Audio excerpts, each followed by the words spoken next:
Hey everybody, this is Saint Traft of Team Foil Black Lotus.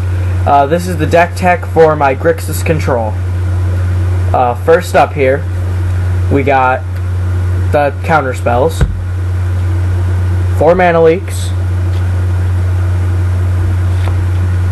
and 2 dissipate. Next up, we got lands, which, let's see what we have here. We have 4 Dark Slick Shores,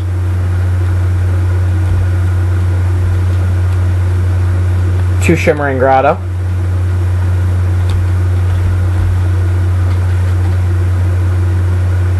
3 Islands,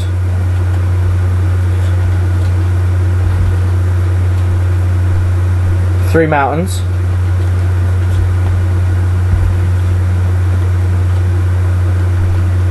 4 Dragon Skull Summit,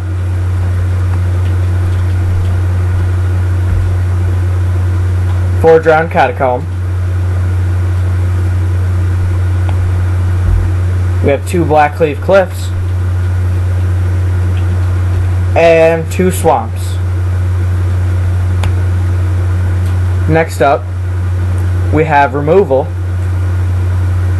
which there's a lot of removal in this deck. We have a single Ratchet Bomb, 2 Doomblade, a Go for the Throat, 2 Tragic Slip, 2 Geist Flame, and we have 3 Slagstorm.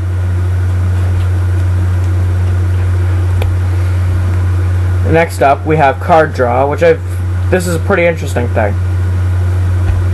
We have 4 Desperate Ravings,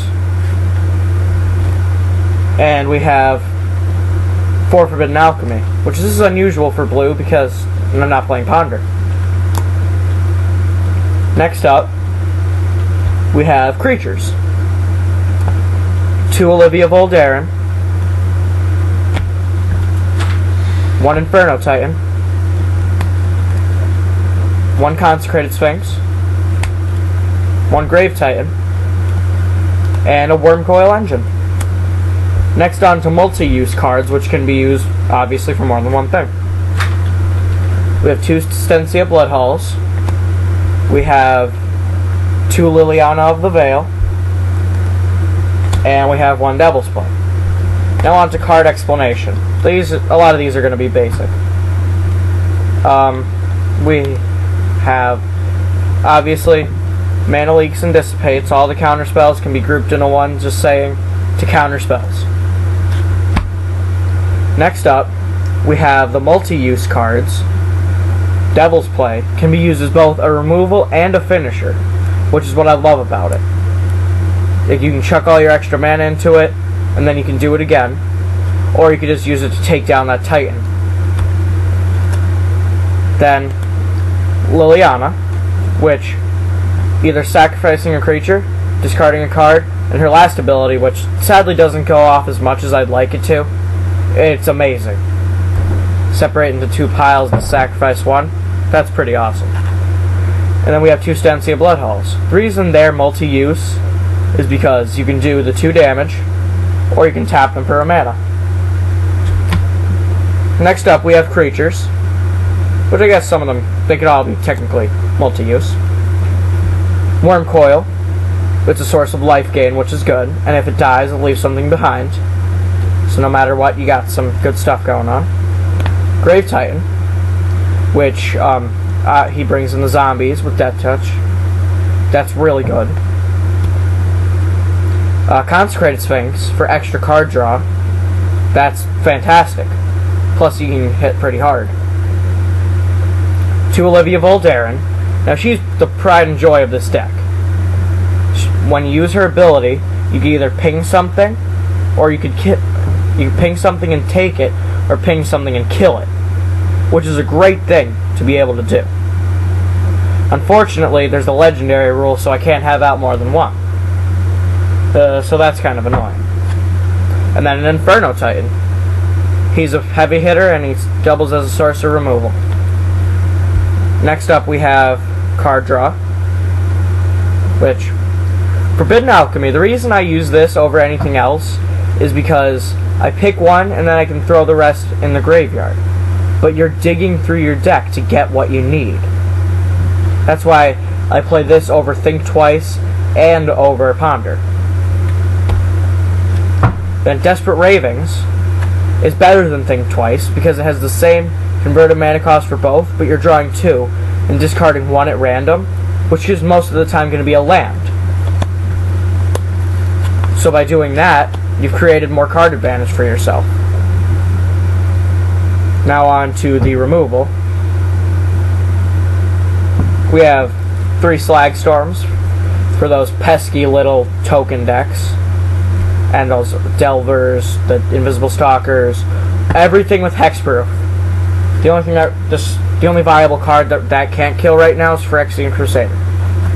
2 Geist Flame. A lot of people tell me not to play Geist Flame. I tell them you're stupid. Because you can kill it for 1 and then flash it back. Ink Moths die to these people. They are really good. Plus you can kill stuff like Delver. It's just such a good underrated card.